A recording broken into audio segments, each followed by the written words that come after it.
Hi, BookTube, and welcome to another fiction review. It's occurred to me recently that maybe I need to record those times when a book moves me emotionally and work out some system for comparing my reactions. I could create a sliding scale, maybe, where one meant that I finished the book with satisfaction, and maybe a sentimental haze that reminded me of sadness or happiness. And at the other end of the scale, a book that scored 5 meant that at some point I made an involuntary sound, like I'd just been wounded, and cried so hard that I needed to pause my reading and go looking for a box of tissues. I had a 5 moment with today's novel. The passage that got me right in the heart could serve as a perfect thematic summary of this book.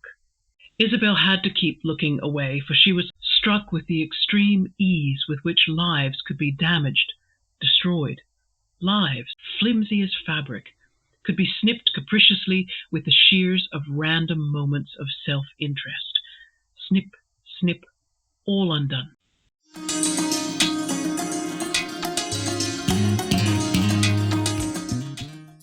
Today we will be reviewing Amy and Isabelle by Elizabeth Strout. It was first published in 1999. I read the 2016 Simon & Schuster paperback version. Can I pitch this novel? The 2016 Simon & Schuster edition has very understated cover art, as you can see here. 2 coats hanging on a peg. It is enough to help you guess that the title characters are going to be an adult and a child, but there's no hint of drama in this little pen sketch. I don't even think coats hanging up featured as an image in the novel. If they did, it must have been one of those little pieces of description that it's easy to pass over without recognizing its significance. But that is a clever choice of illustration. I'll tell you why. Because Amy and Elizabeth, to all the other characters in the book, that's kind of what they appear like. They're just an ordinary, white, Protestant, New England mother and daughter of the 1970s. And their habitual activities are not at all remarkable. And that is why nobody can guess what is really going on in their lives, what kind of mistakes they've both made, and how much tension is slowly building between them. Amy and Isabelle is about the one extraordinarily hot summer when things boiled over. Book details, here we go. The paperback edition of Amy and Isabelle is 402 pages long. The font looks more 11 point, with 1.5 spacing between the lines, double spacing between the paragraphs. There are 25 chapters, so you get about 16 to 17 pages per chapter. I was given this book for my birthday, if you remember. The person who watches television consented to be coerced into buying this book for me. That was a technicality to get round my book buying ban, since my rules exclude books given as gifts. It's not like people are giving me books every day or every week. No, much less frequently than that. Full price for the paperback in the UK is £8.99 or US dollars $11.27. The Kindle edition is £5.99, and given that the novel is now 25 years old, there are many less expensive second-hand copies. And now the short message about the author. Elizabeth Strout was born in 1956 in Portland, Maine. The author's website talks about her earliest interest being writing and reading and being outdoors, close to the natural world. Strout claims she always regarded herself as a writer, even though her university education detoured a little into law and, of all things, gerontology. In the 1980s and 1990s, of course, she had to juggle writing with work and family responsibilities. She was getting pieces published in magazines, various glossies like Redbook, but also literary magazines as well. Amy and Isabelle was her debut novel, which came out in 1998. Critical acclaim was widespread and the book became a bestseller. Strout has written a further 11 novels, and they're all based in the same region. She won the Pulitzer Prize for her 2009 novel Olive Kitteridge, and I don't think there is a single novel of hers which has not won several awards. So rather than list them, I'm going to include a link to her website in my description box, and you can just read through the lot. Also, she has a new book due out in August with the intriguing title, Tell Me Everything. We cannot talk about an Elizabeth Strout novel without talking about setting. It seems to me that for this author, setting is crucial and central to her stories. The town of Shirley Falls, where Isabelle and Amy live, is fictional, We know it's not an unreasonable driving distance from Boston, Massachusetts. On page 81, Isabelle is considering some of the better-off women in her town, and she says, "There were people in Shirley Falls who sometimes went to Boston to see a ballet or visit a museum. There were people who went to Boston simply to shop. They made the trip a few times a year, staying overnight in a hotel and returning the next day with new blouses and skirts and strings of beads. Why, the dentist's wife went to Boston just to get her hair done." We are not in Massachusetts, though, because the context in which Massachusetts is mentioned is as a different state. On page 250, Amy's gym teacher tells her that he thinks Mr. Robertson has gone back to Massachusetts. I did consider whether Elizabeth Strout based Shirley Falls on Portland, Maine, where she grew up, but Portland is on the coast, and there was never any mention of the ocean or a harbor in the novel, just a sluggish river. The kind of hot weather described in the book also, it makes more sense if the town is inland, where there is no relief from the winds off the sea. I imagine something placed more like Buxton in York County, Maine, or Gorham, which is nearby, just because Route 22 is near both of those towns, and that is mentioned. And the river looks broad in places, and that would be really good for industries like the mill where Isabelle works.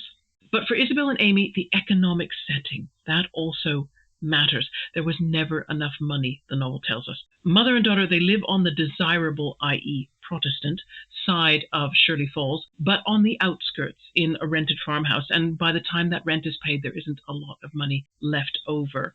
The mill and most of Isabelle's co-workers live on the less desirable, i.e. Catholic, side of town. A lot of the tension in the book comes from Isabelle's aspiration to be one of the better people, to attend their church and to attract one of their eligible men. In addition to the town setting and the economics of the town, there's also the woods, the forest, which is very nearby, and woodland settings feature a great deal in the novel. There are woods even near the school grounds where Amy and her friend Stacy, they like to hang out, to smoke, and to share their sources of angst. Amy in the woods is different from Amy at home. Amy is a little more daring, a little more disobedient, decadent even. Isabelle, by contrast, is usually stuck in the house or in the office where she can be watched or is always watched. So she doesn't have a similar hiding place where she can explore other ways of being Isabelle. What she has to learn is to let those other aspects of herself share the same roof. Regarding the narrative viewpoint and the narrative voice, Elizabeth Strout writes in the third person with an omniscient viewpoint that now and again it takes a sweeping, godlike audit of the things that are being thought and felt by parts of the Shirley Falls community.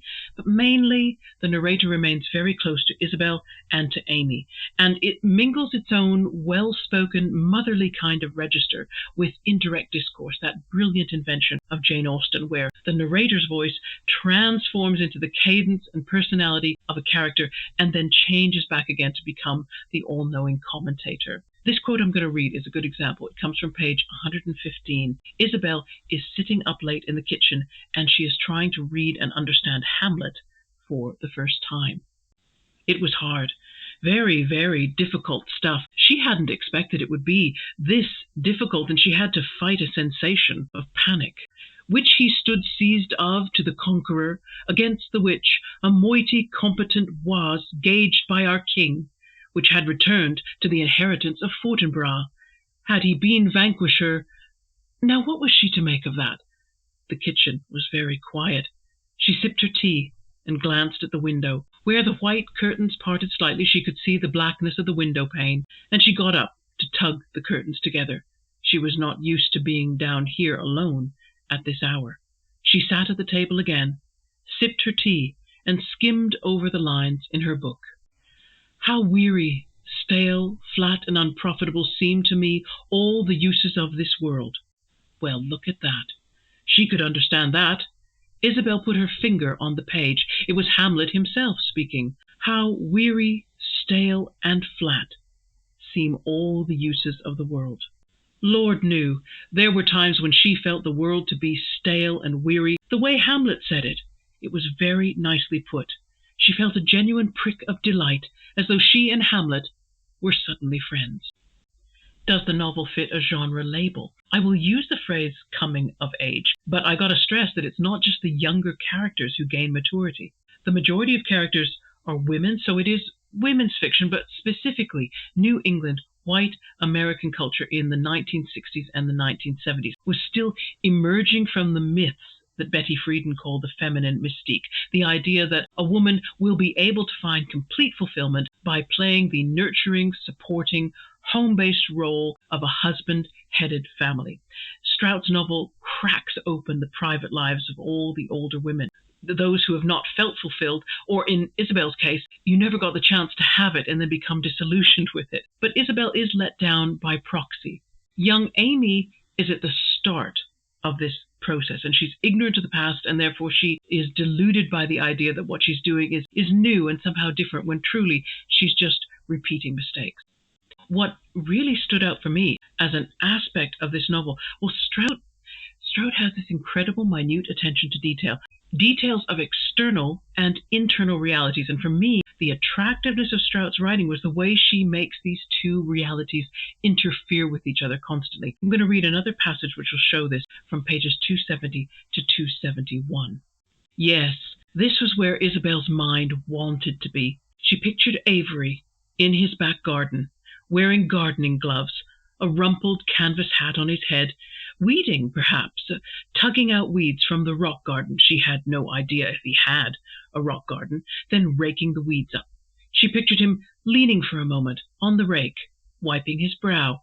Oh, how Isabelle longed to reach out and take his hand, to press his hand to her cheek. But he didn't see her, didn't know she was there, and he moved past her into his house, the afternoon stillness hanging over the heavy dining room furniture, the carpeted staircase, the overstuffed living room couch.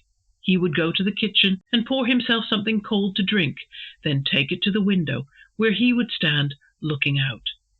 Sitting in her armchair, Isabelle sighed deeply. It surprised her sometimes how absorbed she could become in something that was not happening. What was happening? Nothing.